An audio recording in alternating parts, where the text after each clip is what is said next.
Ito guys, yung status ng timing belt natin. Ito guys, timing belt natin. Ito yung papalitan. Maayos pa. Kasi 93 pa lang tinakbo. Okay pa ang timing belt. Kaya lang, papalitan ko na kasi habang 93, palitan ko na. Kasi mahirap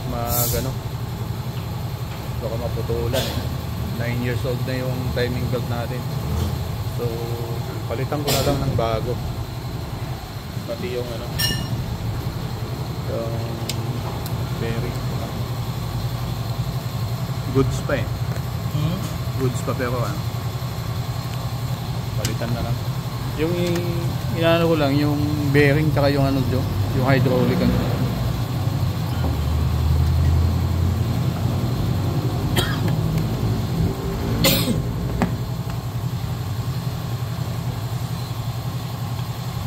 So yun guys, palit tayo ng drive belt tsaka timing belt. Thanks for watching guys. Bye for now.